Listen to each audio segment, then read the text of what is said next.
गेली 15 वर्षांपेक्षा जास्त काळ तुम्ही शास्त्रशुद्ध पद्धतीने शिक्षण कसं घ्यावं यावर काम करताय. अनेक वेगवेगळ्या संस्थांमध्येही तुम्ही काम केले आणि आत्ताच तुम्ही तुमची कोहम नावाचे एक लर्निंग सेंटर सुरू केले. तर प्लीज जरा सगळ्यात आधी कोहम बद्दल माहिती जाणून घ्यायला आवडेल. कोहम याचा अर्थच असा आहे की स्वतःचा शोध घेणं. थोडक्यात सांगायचं कोहम मी कोण आहे. आणि खरं तर हा माणसाचा आयुष्यभर चालणारा शोध आहे. आणि मला असं वाटतं की जे काही गेले 10, 15, 20 वर्ष मी शिक्षणात काम करतोय, वाचतोय, अभ्यास करतोय, लोकांनी केलेलं काम पाहतोय, तर मला असं वाटायला लागलं की शिक्षणाने खरं तर मुलांना त्यांचा शोध घ्यायला शिकवलं पाहिजे. स्वतःचा शोध घेणं हेच खरं तर काम आहे. आणि म्हणून त्या प्रकारची रचना असणारं केंद्र उभं करावं असं मला वाटलं. आणि म्हणून आम्ही हे कोहम नावाचं शिक्षण केंद्र सुरू केलं. एक मुद्दा असा आहे की आज हे जगभरात मान्य झालेलं तत्व आहे की मुलं आपली आपण शिकतात. शिकणं ही नैसर्गिक गोष्ट आहे. आणि शिकणं ही जर नैसर्गिक गोष्ट असेल तर आपल्याला काय करायला लागेल, म्हणजे मुलं आपल्या पण शिकत जातील, त्यांना शिकण्यासाठीचं वातावरण निर्माण करणं, ती स्पेस देणं, आणि त्या शिकण्यातून त्यांनी स्वतःला काय आवडतंय, काय जमतंय, किती जमतंय, एखादी गोष्ट जमण्यासाठी मला किती कष्ट करावे लागतात, किती प्रयत्न करावे लागतात, ह्यातून स्वतःचा शोध घेत जाणं, स्वतःच्या क्षमतांचा शोध घेणं, स्वतःच्या आवडींचा शोध घेणं आणि त्यातून स्वतःला विकसित करत जाणं. दुसरं एक मला असं वाटतंय की हा शोध फक्त मुलांपुरता मर्यादित होऊन चालत. आजच्या काळामध्ये खरं तर आज अशी अवस्था आहे की प्रत्येकाला सातत्याने शिकत राहायला पाहिजे. कारण तंत्रज्ञान इतक्या वेगाने बदलते, भोवतालची परिस्थिती इतक्या वेगाने बदलते, त्यामुळे मुला आणि मुलाभोवतालच्या मोठ्यांनी सुद्धा सातत्याने शिकत राहणं हा एक त्यातला खूप महत्वाचा भाग आहे. आणि अर्थात त्याच्यामध्ये पालकही आले. आणि तिसरी या कोहम मधली महत्वाची भाग असा आहे की इथे कुटुंब जोडलेली आहेत. म्हणजे एका अर्थाने ही कम्युनिटी आहे की मुलं, मुलांभोवतालचे मोठे, त्यांचे पालक हे सगळे शिकत राहतील, ते एकमेकांना मदत करत राहतील आणि सगळे मिळून एकत्रितपणे पुढे जातील,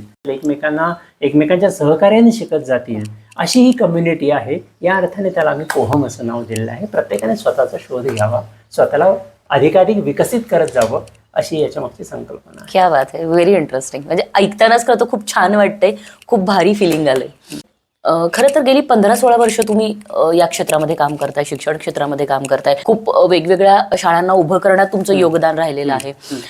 तर तुमच्या दृष्टीने आदर्श शिक्षण प्रणाली किंवा आदर्श शिक्षण किंवा उत्तम शिक्षण काय असलं पाहिजे किंवा काय आहे? उत्तम शिक्षण असं जर आपण म्हणजे शिक्षणाची एक व्याख्या करायला गेलो तर मुलांना जे शिक्षण स्वतःचा शोध घेऊ देतं ते खरं तर चांगलं शिक्षण आहे. मी हे एवढ्यासाठी म्हणतोय की आपला सगळा भर शिक्षणाचा हा शिकवण्यावर असतो. अगदी मुलांनी काहीतरी शिकलं पाहिजे, त्यांना काहीतरी आलं पाहिजे. अगदी लहान मुलाचं आपण उदाहरण घेतलं, तुम्हालाही तुमच्या मुलाच्या बाबतीत हा अनुभव आला असेल, मुलीच्या बाबतीमध्ये, की अरे हे किती कधी शिकली, हे कधी मी तुला शिकवलं नव्हतं.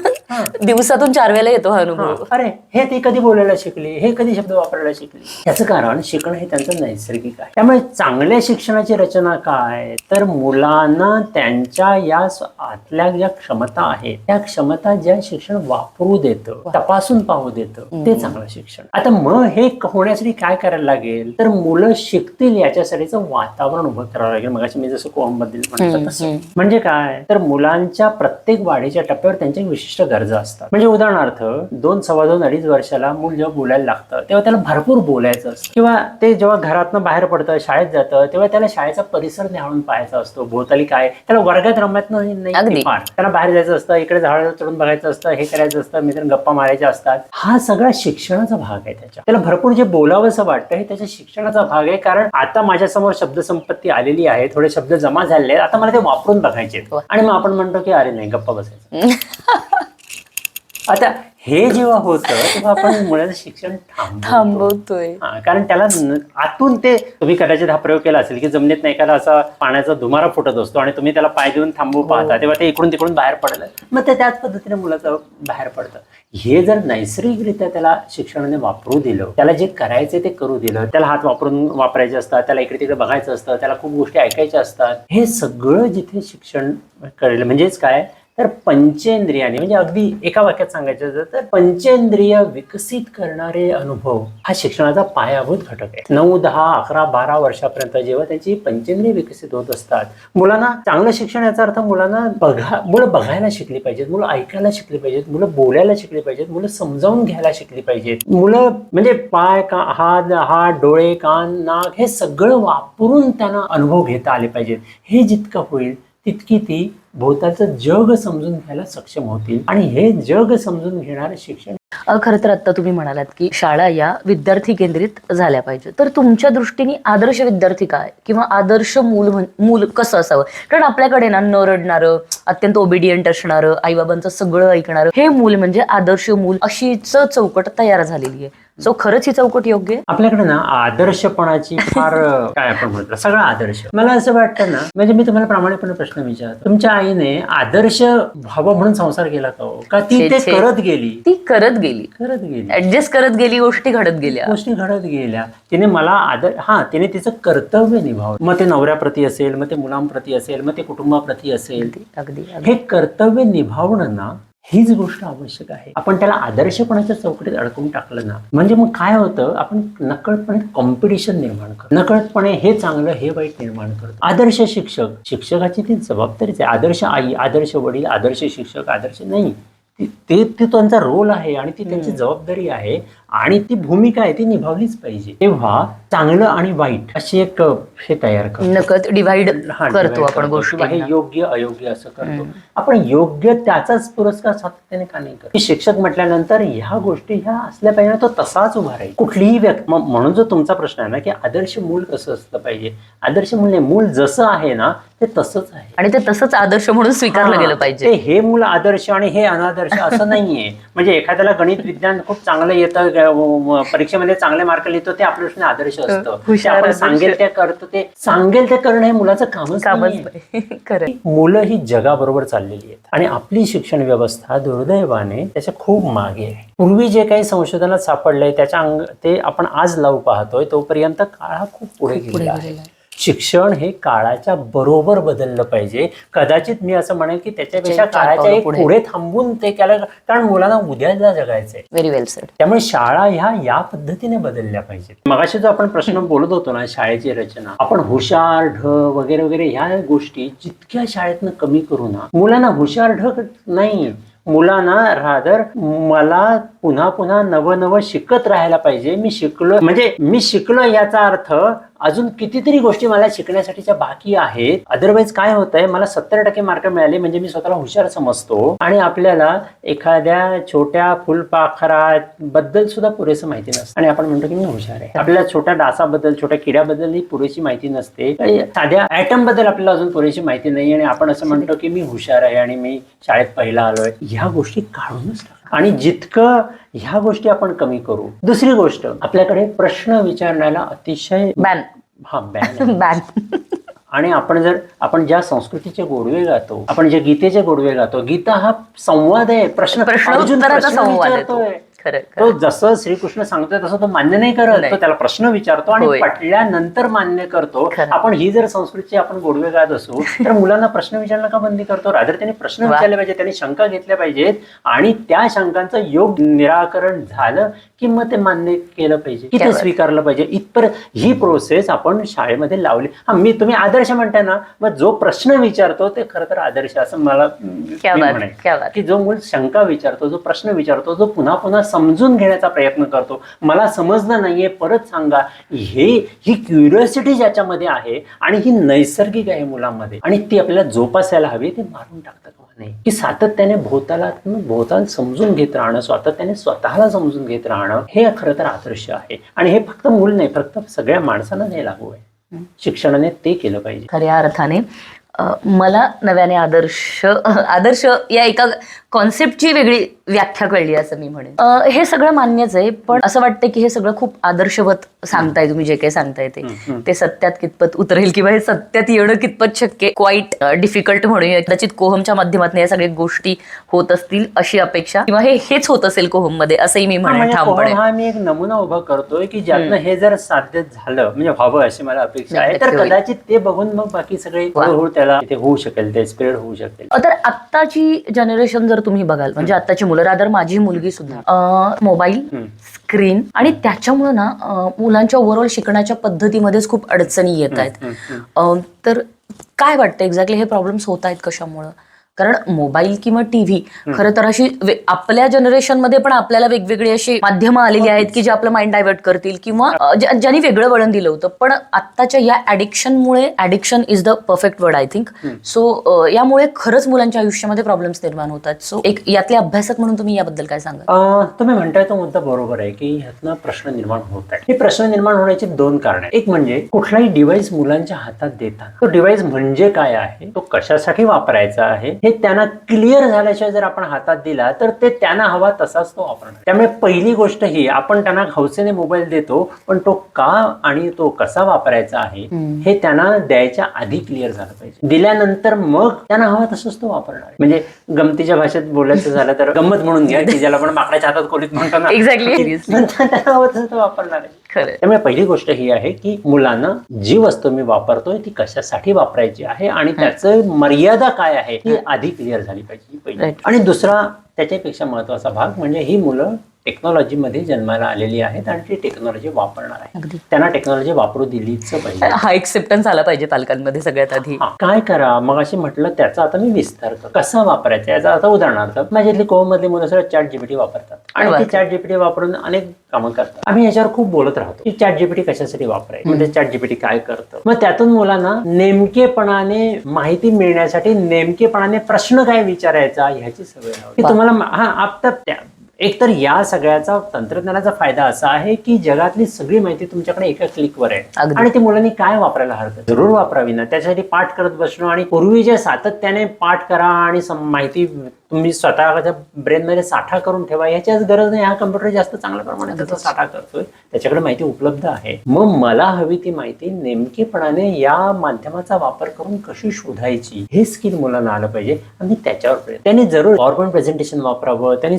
ह्या सगळ्या गोष्टी वापराव्यात आणि ह्या डिव्हाइसचा या सगळ्याचा वापर त्यांना जितका आपण त्यांच्या अभ्यासासाठी करू देऊ तितकी ती जास्त मग त्यांना मग बाहेरच्या गोष्टी नाही. दुसरी गोष्ट अशी आहे, म्हणजे त्यातनं काय होतं की तो डिव्हाइस वापरायची त्यांची हौस भागते, त्यांचे कष्ट कमी होतात. एक लक्षात घेऊया आपण की तंत्रज्ञान हे माणसाने स्वतःच्या मदतीसाठीच विकसित केलंय. व्हेरी वेल सेड. त्यामुळे आपण ते वापरलंच पाहिजे. आज जर अतिशय अवघड असं गणितातली एखादी सम जर माझा हातातला मोबाईल तो मला करू तर आपण तो वापरायला पाहिजे. त्याच्यासाठी ती सूत्र सातत्याने पाठ करत राहायची गरज नाहीये किंवा अशा अनेक गोष्टी आहेत, वापरूया ना आपण. त्यामुळे एकतर मुलांना तो कशासाठी वापरायचं ते शिकवणं, त्याचा योग्य तो वापर त्यांना करू देणं. म्हणजे गंमत बघा की मी गेल्या 5-6 वर्षांमध्ये इतकं लेखन केलेलं आहे पण मला आठवत नाही की मी हातात पेन घेऊन मी व्हॉइस टायपिंग करतो आणि तो सगळं तयार करतो. मग त्याच्यामध्ये स्किल काय असलं पाहिजे, तर माझे विचार किंवा मला जे म्हणायचंय ते मला योग्य शब्दात म्हणता येतंय ना आणि मग त्याचा वापर करणं हे मुलांपर्यंत सातत्याने पोहोचायला हवं. ती या मीडियाच्या बाबतीत अपडेट राहिलीच पाहिजेत. त्यांना कोडिंग आलं पाहिजे, त्यांना AI वापरून काम कसं करतात, काम कसं चाललंय जगात हे सगळं आलंच पाहिजे त्यांना. त्याच्यासाठी त्यांनी ते वापरलंच पाहिजे. त्यांचा अभ्यास म्हणजे मला अगदी आवडेल की शासनाने प्रश्नपत्रिका लिहिण्याच्या जे तुम्हाला कम्प्युटरवर तुम्ही सोडवलं तरी चालेल, त्याच्यासाठी आवश्यक तो मेकॅनिझम तयार करायला लागेल, पण काय हरकत आहे. त्यामुळे आपल्या ज्या काही पठडीबाज कल्पना आहेत ना की मुलांनी लिहिलंच पाहिजे, मुलांनी पाठ गोष्टी केल्याच पाहिजेत, आता याची गरज हळूहळू कमी होती. तंत्रज्ञान आपल्या कितीतरी वेगाने जर पुढे जात असेल तर आणि ही मुलं त्याच्याबरोबर वाढतायत, तंत्रज्ञानाबरोबर वाढतायत, तर ती त्या वेगाने पुढे जाणारच आहे. ते कसं वापरायचं हे आपण शिकून घेणं आणि त्यांच्यापर्यंत पोहोचवणं ही त्याच्यासाठीची सगळ्यात महत्वाची गोष्ट आहे. अदरवाईज प्रचंड रील्स येत आहेत. आणि तिसरी गोष्ट, मुलांना मोबाईल आवडतो का मुलांना खेळणं आवडतं, तर माझा अनुभव असा आहे की मुलांना खेळायला आवडतं. ऍक्च्युली आपण तिथे बंदी केली की मुलं इकडे वळायला लागतात. त्यांना एक्साइटमेंट हवी असते. एक्झॅक्ट. आणि ती एक्साइटमेंट ही जितकी खेळातून मिळेल, म्हणजे हा माझ्यासारख्या अनेकांचा अनुभव आहे की मुलांना जेव्हा घाम फुटेस तर खेळायला मिळतं मग त्यांना तो आनंद जास्त असतो. खेळण्यातला आनंद, एकमेकांबरोबरचा मस्ती करण्यातला आनंद, मजा करण्यातला आनंद आणि लहानपणापासून जेव्हा याची सवय लागते तेव्हा आपोआप त्यांचं हे डिव्हाइस वापरणं आणि डिव्हाइस मधनं आनंद शोधणं हे प्रमाण कमी व्हायला लागतं. त्यामुळे ह्या तंत्रज्ञानाच्या बाबतीमध्ये ते आपण शिकून घेणं आणि ते कशासाठी वापरायचे याची क्लॅरिटी देणं आणि ती मुलांसोबत म्हणजे तो हे गोष्ट याच्यासाठी वापर असं नाही, चल आपण मिळून करूया, आपण मिळून शोधूया, म्हणजे आपल्याला कळेल की आपली मुलं काय विचार करतायत, त्या तंत्रज्ञानाकडे ते कसे बघतायत आणि मग त्यांच्या बरोबर ते हे करणं सोपं. ह्या पद्धतीने आपल्याला त्याच्याकडे द्यायला पाहिजे. हा प्रश्न एका टिप्स मध्ये सुटणारा प्रश्न नाही, ह्याला सातत्याने कष्ट घेतले पाहिजे. या 4 गोष्टी करा, तुमचा प्रश्न सुटेल असं नाही होत. असं ते नाही होणार आहे. त्याला खूप आणि पालकांनी त्याच्यामध्ये इन्व्हॉल्व्ह होऊन काम केलं पाहिजे. कुठे वापरायचं आणि कुठे नाही वापरायचं. पालकांचा एक अट्टहास असतो किंवा अट्टहास असतो म्हणण्यापेक्षा प्रत्येक पालकाला वाटतं, रादर मी पालक आहे त्यामुळे मलाही माहिती की मला असं वाटतं की माझ्या मुलीने हुशार असलं पाहिजे, तिला सगळ्या गोष्टी कळल्या पाहिजेत. तर हुशार विद्यार्थी असणं म्हणजे नेमकं काय असणं, म्हणजे हुशार विद्यार्थ्याची तुमच्या दृष्टीने व्याख्या काय? खरं तर हुशार आणि ढ हे दोन्ही शब्द शिक्षणात काढून टाकायला हवे. पण आता ते इतके रुजलेत. तर हुशार शिक्षण म्हणजे मगाशी आपण खरं तर याच्यावर बोललो, त्याचा अधिक विस्तार मी करेन. हुशार याचा अर्थ जो सातत्याने शिकत राहतो, ज्याला सातत्याने नवीन नवीन समजून घ्यावंसं वाटतंय, नवीन नवीन शिकावंसं वाटतंय, हे शिकत राहणं, हे समजून घेत राहणं. हुशार म्हणजे शिकवलेलं सगळं धडाधड पाठ करता येणं, बोलता येणं आणि परीक्षेत उत्तम मार्क घेता येणं, ही हुशारीची व्याख्या जगातून ऑलरेडी निघून गेली. आता याला कोणीच हुशार म्हणत नाही. हुशार म्हणजे तुम्हाला प्रश्न सोडवण्याची क्षमता निर्माण होणं. तुमच्या समोर समस्या आली तर त्या समस्येचा किती विविध प्रकारे तुम्ही विचार करता, किती क्रिएटिव्हली तुम्ही विचार करता आणि त्याच्यासाठी तुमच्या असलेल्या क्षमता वापरून ती सोडवण्याचा कसा प्रयत्न करता, नसलेल्या क्षमता स्वतःमध्ये निर्माण करण्याचा कसा प्रयत्न करता, हे सगळं म्हणजे आणि ही हुशारी मुलांमध्ये असते. तुम्हाला साधं उदाहरण देतो. आपण मध्यमवर्गीय उच्च मध्यमवर्गीय सोडून देऊया. जी वस्ती पातळीवर झोपडपट्टीत राहणारी मुलं असतात, त्यांच्या हातामध्ये काही नसतं, 2 रुपये नसतात, पण ती दिवसभर मिळेल ते साहित्य वापरून उत्तम प्रकारे खेळ तयार करत असतात. किंवा आपल्या लहानपणी काय होतं, काही नाही, तरी सुद्धा ते दगड वापरायचो आणि आपण काहीतरी ते खेळ तयार करायचो आणि खेळायचो. कुठल्या तरी झाडाची फळी मिळायची, त्याची बॅट तयार करायचो, कुठल्या तरी चिंध्या गुंडाळून बॉल तयार करायचो आणि खेळायचो. हे सगळं काय आहे, हे सगळं काहीतरी आपण निर्माण करतोय ना, क्रिएट करतोय. का? कारण गरज निर्माण झाली. मला खेळायचंय पण काहीच नाहीये. गरज ही शोधाची जननी आहे. मुलं सातत्याने त्या शोधामध्येच असतात, कारण त्यांना अफाट गरजा असतात. आता ह्या गरजा आणि शोध ह्याचा मेळ त्यांना घालू दिला आणि त्या प्रकारे की सगळी मुलं हुशार होते. फक्त एकच आहे की हुशार याचा अर्थ ज्याला उत्तम गणित येतं, ज्याला उत्तम विज्ञान येतं, किंवा ज्याला उत्तम लिहिता येतं, किंवा ज्याला बोलता येतं, किंवा समोरचा सांगितलेला फक्त मान डोलावून जो ऐकतो, ह्या कल्पनेतनं आपल्याला बाहेर पडायला लागेल. सर्व मुलं हुशार आहेत, ते आपापल्या क्षेत्रात हुशार आहेत आणि त्यांना स्वतःची हुशारी तपासण्याची आणि वाढवण्याची संधी मिळाली पाहिजे. हा त्यातला खरं तर महत्वाचा भाग. तुम्ही सांगितलेली जी हुशारीची व्याख्या आहे, त्या व्याख्याच्या अनुषंगाने आपल्या मुलांनी हुशार व्हावं यासाठी पालकांनी काय करावं? पालकांनी खरं तर खूप काही करण्याची गरज नाही. पालकांनी काय करायचं तर एकतर मुलांना पहिलं म्हणजे मोकळेपणाने वावरू दिलं पाहिजे होताला. अभ्यास ही खूप नंतरची गोष्ट आहे, सोकॉल्ड ज्याला अभ्यास म्हणतो. मुलांना काय हवंय, मुलांना एकतर या समाजात जगायचंय. मुलांना जर या समाजात जगायचं असेल तर ती समाजात वावरली पाहिजे. आपली मुलं शेजाऱ्यांकडे किती जातात हो, म्हणजे तुम्ही ज्या बिल्डिंग मध्ये राहताय ते तुमच्या घरातलं मूल हे त्या अख्ख्या बिल्डिंगचं मूल असायला हवंय. तर पूर्वी जसं चाळीमध्ये ते मूल हे त्या चाळीचं असायचं, ते कुणाकडे तरी जेवायचं, कुणाकडे तरी जायचं, कोणीतरी त्याला रागवायचं, सगळं, पण ते अख्ख्या किंवा मूल हे अख्ख्या गावाचं असायचं. पालकांनी काय केलं पाहिजे तर आपल्या मूल हे स्वतःच न म्हणता त्याला पहिलं सामाजिक करायला हवं. माझं अस्तित्व सामाजिक आहे आणि तिथून माझं अस्तित्व हळूहळू, म्हणजे मी हे खूप पुढचं बोलतोय, पण माझं अस्तित्व युनिव्हर्सल आहे इथपर्यंत त्याला पोहोचण्यासाठी प्रयत्न करायला पाहिजे. म्हणजे काय तर त्याला भोवतालाशी जोडून घेतलं पाहिजे. आज आपण जर बघितलं तर मुलांचा भोवतालाशी कनेक्टच नाही. माझ्या भोवताली काय चाललंय त्याला माहिती नसतं, माझ्या भोवतालचे प्रश्न त्यांना माहिती नसतात, माझ्या भोवतालचे पर्यावरणाचे असतील, सामाजिक असतील, अनेक प्रकारचे प्रश्न असतील. तिथपासून मी आणि हे समोरचं झाड, मी आणि समोरचं जंगल, मी आणि समोरची माणसं यांचं काय रिलेशन आहे, काय नातं आहे. आज आपण ना मर्यादित आयडेंटिटी मध्ये जगतो. मी माझ्यापुरतं, माझ्या कुटुंबापुरतं आणि तितकाच विचार करतो. शिक्षणाने असेल किंवा ज्याला आपण तुम्ही आता चांगले पालकत्व ज्याला आपण म्हणतो ते, ही आयडेंटिटी जितकी विस्तारित करता येईल ना, आणि ही विस्तारित करायची म्हणजे काय तर हे सगळ्या अनुभवायच्या गोष्टी. मी श्वास घेतोय, तुम्ही श्वास घेताय, म्हणजे आपल्यामध्ये साधी गोष्ट आहे ना की भले मला तुमचे विचार पटत नसतील, भले मला तुमचं वागणं पटत नसेल, पण आपण छान शेजारी बसलोय, आपण छान एकमेकांचे. त्यामुळे निसर्गामध्ये असं काहीच नाही. निसर्गामध्ये सगळेजण एकमेकांच्या सहकार्याने वापर. ही सहकार्याची भावना ही लहानपणापासून मुलांमध्ये रुजली पाहिजे की मी या भोवतालच्या पर्यावरणातला एक घटक आहे आणि भोवतालच्या पर्यावरणाशी माझं नातं हे सहकार्याचं आहे. त्यातून ती जाणीव निर्माण होईल. आज मुलं घट्ट बूट टाय ह्या सगळ्यात इतके जखडलेले असतात. त्यांनी मातीत खेळलं पाहिजे, मातीशी वावरलं पाहिजे, त्यांनी पाना फुलांची खेळ पाहिजे, ती झाडावर चढली पाहिजे, झाडावर बागडली पाहिजेत. हे जितकं होईल ना तितकं ते त्यांचं शिकणं, त्यांची हुशारी हे सगळं त्यातून आपोआप फुलेल. आणि मग पालकांना काहीच करायची गरज लागणार नाहीये. ते जसं फुलणं हे जितकं फुलाचं फुलणं हे जितकं नैसर्गिक आहे ना तितक्या नैसर्गिकपणे मुलं करतील, स्वतःच्या क्षमता शोधतील स्वतःला. याच्यासाठी करायला काय लागेल तर जे माळीबुवा जे काम करतात ते त्याला योग्य वेळा खत पाणी देणं, योग्य वेळेला त्याला हे पुरवणं, बाकी नैसर्गिकपणे होईल ते. कारण माणसाचं मुळातलं जगणंच तसं आहे. त्याचं निसर्गता माणूस हा तसाच आहे. तो आतापर्यंत त्याची सगळी प्रगती ही त्याच्या अंगभूत क्युरिओसिटीमुळे झालेली आहे. म्हणून तर इतके त्याने शोध लावले, इतके त्याने प्रगती केली स्वतःची. हे जर नैसर्गिक असेल तर त्या नैसर्गिकपणे त्यांना वावरू दे, त्याला योग्य तो आधार आपण देऊया. आणि त्याच्यापेक्षा गंमत अशी आहे माणसाच्या, म्हणजे आपण जर बारकाईने मुलाचं निरीक्षण केलं पालकाने तर लक्षात येईल की कुठल्या टप्प्यावर मुलाला काय हवंय हे आपोआप त्याच्या वर्तनातनं कळतं. म्हणजे जेव्हा त्याला बोलण्याची क्षमता येते तर आता मला भरपूर बोलायचं आहे आणि मला तुमच्याशी संवाद साधायचा आहे, मला भरपूर बोलू द्या, मला गप्पा मारू द्या तुमच्याशी, हे ते सांगतं. इथे पालकांची भूमिका अशी असते की त्याला गप्पा मारण्यासाठी भरपूर अवकाश देणं, वेळ देणं. ही जी गरज, ही जी नैसर्गिक गरज आहे ना, त्याला पाय फुटले की त्याला भोवताली भटकायचं असतं, वावरायचं असतं, घरातनं बाहेर जायचं असतं, 4 लोकांकडे जायचं असतं, भोवताचा निसर्ग समजून घ्यायचा असतो. ह्या गरजा पूर्ण करणं एवढंच छोटी गोष्ट आहे. आणि ह्या प्रत्येक टप्प्यावर बदलत्या असतात. या बदलत्या गरजा आपण समजून घेतल्या आणि त्या पूर्ण करण्याचा प्रयत्न केला की मुलं आपोआप हुशार होतात. खऱ्या अर्थाने हे सुजाण पालकत्व आहे असं म्हणायला हरकत नाही, जर हे झालं तर. नाही हे खरं तर हे असंच असलं पाहिजे, पण हे नाहीये. म्हणजे परत त्याला आदर्श म्हणायची गरज नाही मगासारखं.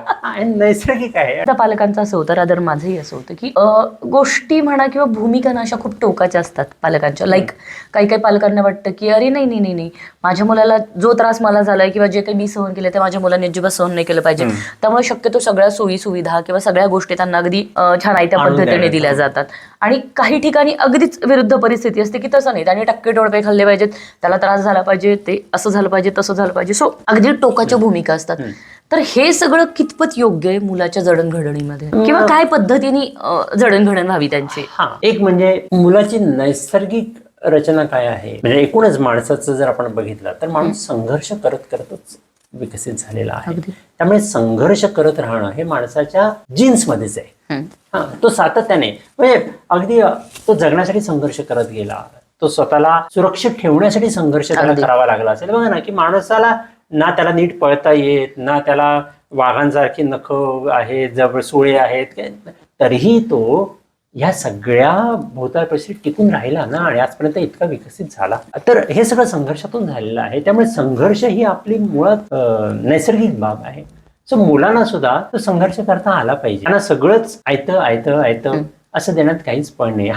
ज्या त्याच्या मिनिमम गरजा आहेत की त्याला आता स्वतःचं खाणं नाही बनवता येते तर त्याला खाणं बनवून देणं हे आपलं कामच आहे आणि ते करायलाच हवंय. पण एकदा ते एका वयाचं झालं की त्या बाबतीत त्याने किमान पक्षी इंडिपेंडंट झालं पाहिजे. म्हणजे लग्नाला आला पण आता अजून चहा बनवता येत नाही, हे कौतुकाने सांगण्याची गोष्ट नाहीये.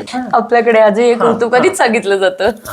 तर आणि तशाच म्हणजे स्वतःच्या काही किमान गरजा भागवता येणं इथपर्यंतची त्याची तयारी ही, आणि हे आपलं काम. आणि माझा अनुभव असा आहे की याच्यासाठी मुलांची तयारी असते. त्यांना इंडिपेंडेंट व्हायचं असतं. त्यांना आता स्वतःला म्हणजे एक 9-10च्या पुढे आपण जर बघितलं ना तर मुलांना स्वतःला जबाबदारी घेऊन गोष्टी करायच्या असतात. की मग ते काय स्वयंपाकाचं असेल किंवा स्वतःच्या गोष्टीतल्या बाबतीतलं असेल किंवा अजून अनेक गोष्टींतलं असेल. पण त्यांना असं वाटतं की आता मला हे मी मे बी करू शकतो बरं का, किंवा मी केपेबल आहे. अशा वेळेला पालकांनी त्यांना ते करू देणं, त्यांना घरातल्या गोष्टींमध्ये इन्व्हॉल्व्ह करणं, घरातल्या अगदी हिशोबांपासून ते. आणि म्हणजे मला आठवतंय माझ्या लहानपणी आमच्या घरामध्ये घरातल्या या सगळ्या गोष्टी ह्या मोकळेपणाने घरात बोलल्या जायच्या की घरात अमुक गोष्ट करायची आहे, मग त्याच्यासाठी काय करायचं, मग ते कोणाला बोलवायचं, कोणाकडे जायचं किंवा काय सामान आणायचं आहे, हे मोकळेपणाने. त्यामुळे मला लहानपणापर्यंत घरात काय चाललंय हे सगळं कळत होतं. त्याच्यामध्ये मे बी माझा डायरेक्ट निर्णयात सहभाग नसेल, पण आज गरज अशी आहे, आज जेव्हा ते इतकं छोटं कुटुंब आहे 3 किंवा 4 जणांचं, तर घरातल्या सगळ्या सदस्यांचा त्या निर्णयात सहभाग असेल तर कदाचित ते अधिक चांगल्या प्रकारे होईल.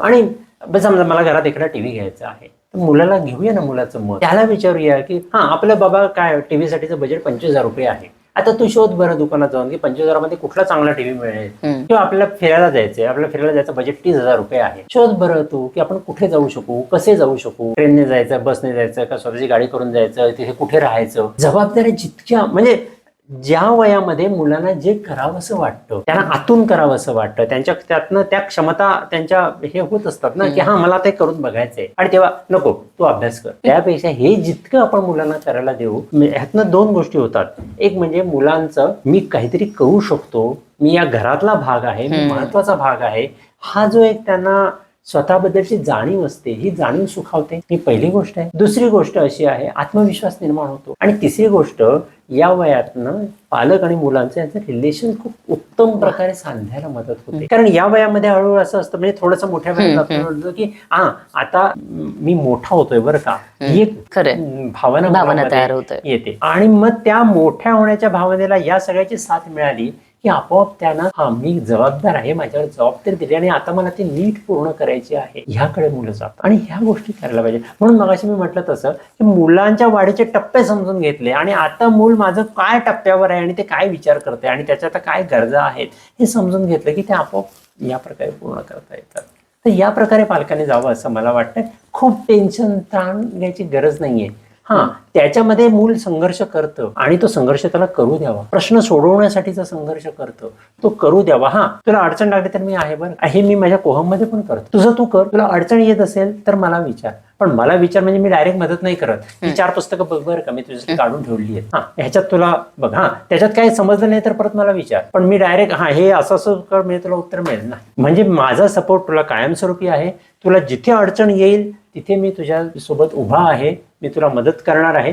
कष्ट मात्र तुलाच करायचे, प्रयत्न तुलाच करायचे. ही भूमिका पालकांनी घेतली तर आपली मुलं हुशार होते. खरं तर टीनेजर्सचे विषय फारच वेगळे आहेत. म्हणजे असं होतं की आता आई बाबा हात टेकवलेत आई बाबांनी यांच्या पुढे, अशी काहीतरी त्यांची काय म्हणूया आपण धारणा झाली आहे आई बाबांची, किंवा या पद्धतीने त्या टीनेजर्सना पालकांना डील करावं लागतंय. तर मी तुमच्या मला वाटतं टीनेजर्सशी रिलेटेड काहीतरी तुमचा माइंडफुलनेसचा काहीतरी प्रोग्राम और समथिंग असं काहीतरी मी ऐकलं, तर प्लीज जरा त्या प्रोग्राम बद्दल मला थोडंसं ऐकायला आवडेल. हा प्रोग्राम खरं तर अलीकडे काही महिन्यांपूर्वी आम्ही सुरू केला, माइंडफुल टीन्स नावाचा. हो, मुळात हे वय विचित्र आहे. हो, म्हणजे विचित्र आहे, म्हणजे विचित्र हा शब्द खरं तर योग्य नाही, पण आपण तो वापरूया इथे. ह्या वयात मुलं धड लहानही नाहीयेत आणि धड मोठी, आणि आपणही असंच म्हणतो अगदीच की आता लहान राहिलेस का तू, आणि ते शहाणपणा शिकवायला लागले की आपण म्हणतो मोठा किती मोठा झालायस तू. तर असं ते, कारण ते तसंच धेडगुजरी ऍक्च्युली. म्हणजे साधारणतः 10-11 नंतर ना मुलांना असं वाटायला लागतं की आपण आता मोठे आहोत. म्हणजे त्यांचा ना लहानपणीचा काळ संपायला आणि त्यांना ते आतून जाणवायला, आणि आपल्याला आता मोठं ह्या पद्धतीने ट्रीट करावं असं त्यांना आतून वाटायला लागतं. साधारणतः धड लहान नाही आणि धड मोठे नाही, असा तो हा साधारणतः 12, 13, 14, 15, 16 वर्षापर्यंतचा मुलांचा काळ असतो. एक म्हणजे ह्याच्यामध्ये खूप म्हणजे जसा हा म्हणजे जवळपास 0 पासून 18 पर्यंतचा काळ आहे ना, हा मुलांच्या आयुष्यातला सातत्याने बदलाचा काळ. आणि या वयातले बदल ना तर खूप दुहेरी पद्धतीचे, म्हणजे शरीर बदलत असतं आणि ब्रेन बदलत असतं. एक्झॅक्टली. आणि ब्रेन आणि शरीर हे दोन्ही मोठं होण्यासाठी तयार होत असतं. म्हणजे मोठेपणी त्यांना जे जे करायचं आहे, मसल तयार होत असतात, आपली रिप्रोडक्टिव्ह सिस्टीम तयार होत असते. त्याच्यानंतर आपला फ्रंटल लोब म्हणजे जो तार्किक विचार करण्याचा, म्हणजे विचार करून कृती करण्याचा जो पुढचा भाग आहे मेंदूचा, तो तयार होत असतो. हे सगळे बदल या वयात होत असतात, आणि या सगळ्या बदलांशी जुळवून घेणं हे मुलांच्या दृष्टीने भयंकर अवघड असतं. आणि त्याचबरोबर व्हायला असं लागतं की पालकांच्या पण अपेक्षा या किंवा समाजाच्या अपेक्षा, आता मोठा झालायस ना, ह्या दिशेने जायला लागलेल्या असतात. तर म्हणून मी विचार केला की 2 गोष्टी करणं गरजेचं आहे. एक तर मुलांना मुळात त्यांच्यात बदल होत आहेत म्हणजे काय होत आहे त्यांना कळलं पाहिजे. शारीरिक बदलांबद्दल खूप बोललं जातं, पण त्याच्या पलीकडे जे बदल आहेत, जे भावनिक आहेत, जे सामाजिक आहेत, ह्या सगळ्या बदलांबद्दल मुलांना कळायला हवं की मी कसा आहे, ह्या वयातला मी कसा आहे, माझ्यामध्ये काय काय बदल होत आहेत. दुसरं व्हायला असं लागतं की या वयातलं मूल आणि पालक यांची भांडणं सुरू होतात. ऍक्च्युली ते कॉन्फ्लिक्ट खूप जास्त वाढतं या काळात. वाढतात. ह्याचं कारण पालक त्यांच्या दृष्टीने बरोबर असतात, कारण त्यांची भूमिका असते. मुलं त्यांच्या दृष्टीने म्हणजे बिघा असतात, म्हणजे अरे म्हटलं की कारे म्हणणारच. हा, त्याच्या म्हणजे ते टेनिसची मॅच चालू असते, इकडून मारायचं तिकडून मारणार, हे असं सातत्यानं सुरू असतं. आणि माघार कोणी घ्यायची, कारण कोणीच माघार घेण्याच्या अवस्थेत नसतं किंवा मानसिक अवस्थाच नसते. असते त्यांची. तर ह्यामध्ये ह्या दोन्हीचाही जर योग्य संगम साधला गेला तर ते पालकांसाठी आणि मुलांसाठी या दोघांसाठी ते फायदेशीर असणार आहे. याच वयामध्ये पालकांना भीती असते की मुलं आपल्यापासून दूर चालली, कारण मुलांचं पालकांचे बोलणं कमी होतं, संवाद कमी होतो. पालकांना असं वाटायला लागतं की मुलांनी सांगितलं पाहिजे, मुलांना शक्यतो गोष्टी बाजूला ठेवायच्या असतात, ह्या गोष्टी अजिबात कळता कामा नये. दुसरं असतं की या वयामध्ये मुलांवर खूप प्रेशर यायला लागतात, सामाजिक प्रेशर यायला लागतात. परीक्षेचं प्रेशर तर एक प्रचंड मोठं असतं, समाजात वावरण्याचं प्रेशर, समाजातले रीती रिवाज, ह्या सगळ्या गोष्टी साहजिकपणे येतं ना. अरे ही मुलं बघा कसे वागतायत, साहजिकपणे ही सगळी. बरं, दुसरं म्हणजे वर्गातले ताणतणाव, म्हणजे मग ते वर्गात कोणाशी बोलायचं इथपासून ते मित्रांपासून, म्हणजे कोणाशी मैत्री करायची इथपासून, हे प्रचंड तणाव मुलांवर असतात. या सगळ्या तणावाखाली मुलं वावरत असतात. दुसरं त्यांना फ्युचर दिसायला लागलेलं असतं, कारण भोवताल त्यांना दिसायला लागलेलं असतं, भोवताल ते प्रश्न दिसायला लागलेले असतात. आणि ह्या सगळ्यामध्ये मुलांना स्थिर करणं आणि त्यांना एक दिशा देणं, म्हणजे त्यांना दिशा देणं म्हणण्यापेक्षा, आपण दिशा देण्यापेक्षा त्यांना त्यांची दिशा दिसण्याच्या दृष्टीने त्यांना त्या दृष्टीने त्यांना घेऊन जाणं. आणि पालकांनाही की बघा तुमचं मूल कसं आहे, त्याच्या गरजा काय आहेत, त्याला कुठे मदत करायला पाहिजे आणि कुठे सोडून दिलं पाहिजे, ह्याची क्लॅरिटी येणं. आणि खरं तर हा पालक आणि मुलं यांचा संवाद नीट झाला ना, एकमेकांना समजून घेतलं तर दोघंही एकमेकांना सपोर्टिव्ह उत्तम काम करू शकतील. म्हणजे मुलंही पालकांना, म्हणजे मी या अर्थाने म्हणतोय की मुलंही पालकांना उत्तम सपोर्ट करतील, अगदीच, आणि मुलांना योग्य तो सपोर्ट करतील आणि सगळे मिळून छानपणे पुढे जातील.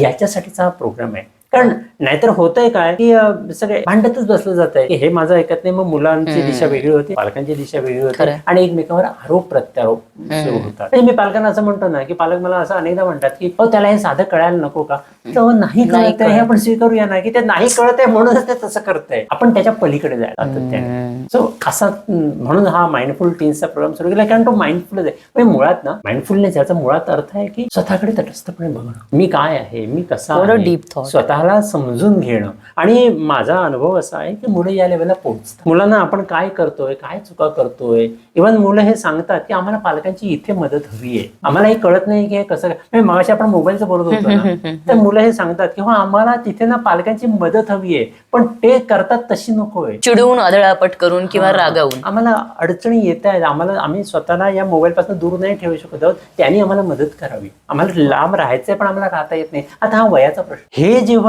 कनेक्शन होतं तेव्हा ते नातं अधिक सुंदर होतं, अधिक चांगलं. म्हणून तो प्रोग्राम करतो.